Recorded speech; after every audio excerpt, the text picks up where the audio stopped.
Indonesia dijajah 350 tahun. Serius? Halo guys, kembali lagi di channel BP Adus.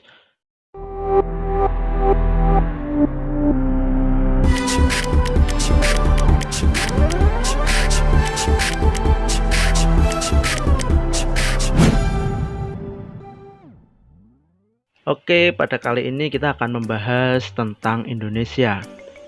Indonesia pernah dikatakan dijajah selama 350 tahun. Namun, percaya atau tidak, sebenarnya itu hanyalah berupa mitos.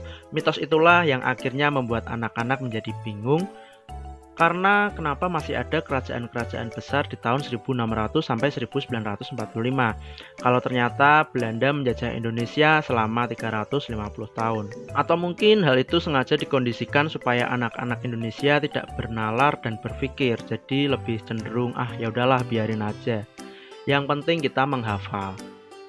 Bagaimana jika anak-anak Indonesia berpikir Indonesia itu belum ada tahun 1600? Parahnya lagi, banyak guru-guru sejarah yang berkata seperti ini. Bayangkan, Belanda, negara yang sekecil itu dan semiskin itu, bisa menjajah Indonesia yang sebesar ini.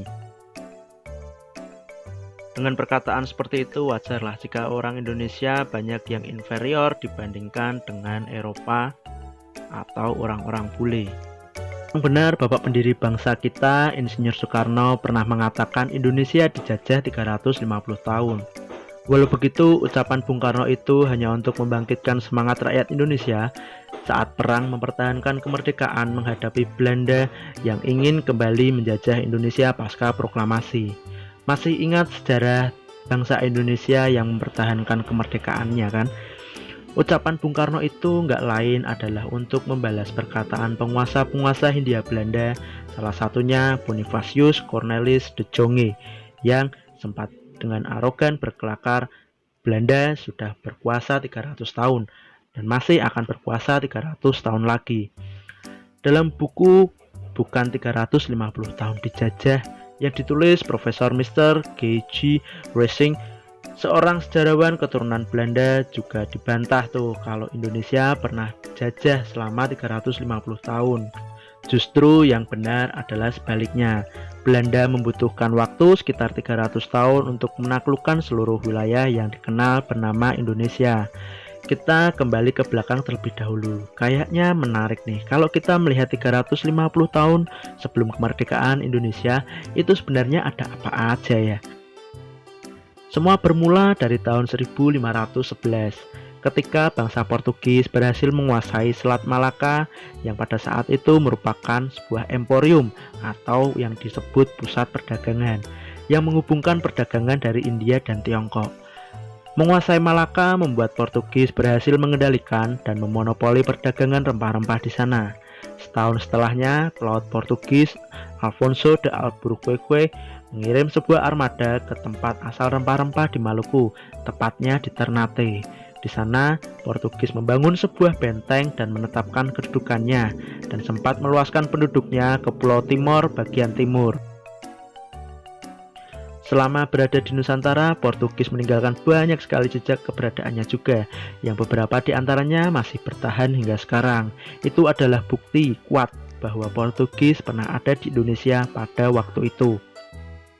Walau begitu, Portugis gak bertahan lama di sana. Pada tahun 1575, Portugis memutuskan untuk pergi dari Nusantara untuk berdagang di Tiongkok. Hal itu dilakukan karena Portugis menganggap terlalu banyak persaingan dagang di Nusantara. Ditambah lagi menurut mereka, Nusantara itu terlalu luas.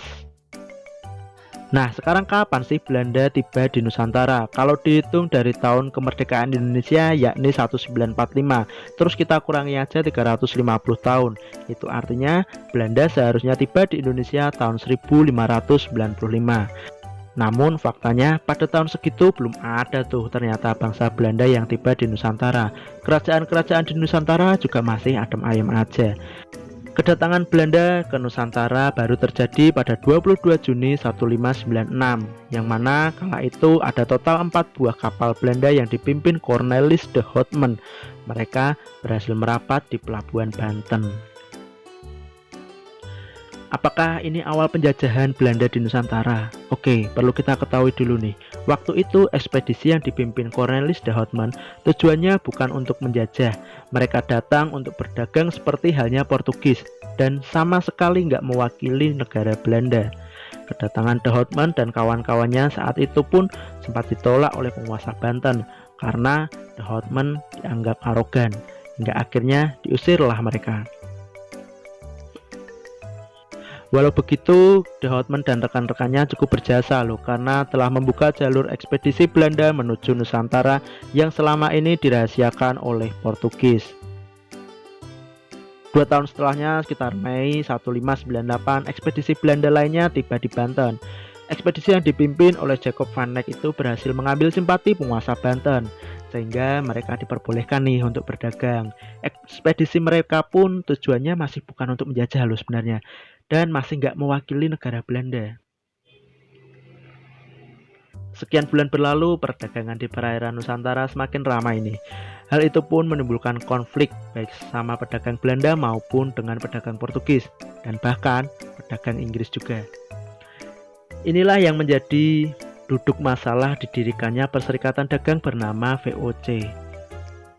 Sampai di sini VOC juga lagi-lagi bukan mewakili negara Belanda loh. Mereka cuma perusahaan dagang yang diberikan izin yang dikenal sebagai hak oktrooi oleh pemerintah Belanda untuk menjalankan diplomasi hingga perang kalau perlu di Asia untuk merebut wilayah-wilayah yang dianggap strategis bagi perdagangannya. Peran VOC saat itu hanya sebatas memonopoli perdagangan di Nusantara saja. VOC nggak menguasai wilayah dagang mereka sejengkal pun, melainkan raja-raja di Nusantara pada saat itulah yang masih berkuasa penuh untuk menguasai daerahnya. Dari sini Belanda belum menjajah ya guys. Oke, lanjut. Ternyata keberadaan VOC nggak bertahan lama juga di Nusantara. Menurut tirto.id yang berjudul Jernih Mengalir Mencerahkan, pada tahun 1799 VOC dibubarkan akibat korupsi yang parah dari jenderal sampai ke akar-akarnya.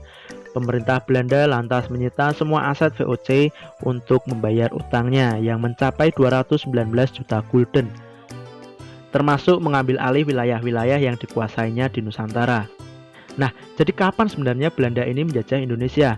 Menurut jejak-jejak terselubung sejarah kita, VOC yang dibubarkan itu lantas diganti sistemnya oleh Belanda menjadi daerah otonomi yang dikenal sebagai Nederland Indie atau Dutch East Indies, yang dalam bahasa Indonesia dikenal sebagai Hindia Belanda. Di bawah pimpinan Gubernur Jenderal sejak tahun 1800, Hindia Belanda berusaha melebarkan kekuasaannya di Nusantara lewat penjajahan. Namun tentu saja hal itu nggak mudah mereka lakukan. Berbagai perlawanan memerangi Hindia Belanda banyak terjadi di Nusantara di rentan waktu 1800 hingga 1912. Jadi sampai tahun 1912 Belanda baru benar-benar bisa menguasai seluruh wilayah yang kemudian menjadi wilayah Indonesia, kecuali Timur Timur, karena di sana ada kekuasaan Portugis. Berdasarkan hal itu sudah bisa kita hitung deh berapa lama sebenarnya Indonesia dijajah oleh Belanda. Oke, jika awal penjajahan dihitung dari awal berdirinya VOC yaitu tahun 1602 yang ditambah 350 tahun, Indonesia seharusnya baru merdeka pada tahun 1952. Nah, jika dihitung dari tahun 1800 saat Belanda mengambil alih VOC yang bangkrut lalu mengubahnya menjadi Hindia Belanda, ditambah lagi 350 tahun, jadi tahun 1800 tambah 350 tahun, Indonesia baru merdeka tahun 2150. Sekarang pun nih, waktu kalian nonton video ini, kita ini masih dijajah oleh Belanda. Atau jika dihitung lebih awal lagi, saat pertama kali pasukan Cornelis de Houtman datang ke Nusantara yakni 1596, Indonesia pun juga seharusnya merdeka tahun 1945. Padahal Belanda sendiri menjajah kita cuma sampai tahun 1942 sebelum akhirnya datanglah Inggris, dan setelah itu Jepang yang menjajah kita dari tahun 1942 hingga 1945. Nah guys, nggak ada orang yang tahu secara pasti di mana angka 350 tahun itu didapatkan. Jika menurut pendapat saya yang tadi ya seperti itu, kalau Insinyur Soekarno mengatakan hal seperti itu hanya untuk membakar semangat para pahlawan untuk melawan para penjajah. Tapi sayangnya hal itu diterima secara harafiah dan dimasukkan ke dalam buku buku sejarah begitu saja. Dan ironisnya disinformasi itu masih dipelajari sampai sekarang dan dipercayai oleh bangsa kita. Oke guys, thanks for watching my video. Lagi-lagi sekian dulu video saya untuk kali ini. Terima kasih saya ucapkan karena kalian telah menonton video saya sampai selesai. Jangan lupa like, komen, dan subscribe supaya saya tetap semangat membuat video-video fakta yang pastinya menghibur kalian. So, sekali lagi saya ucapkan goodbye.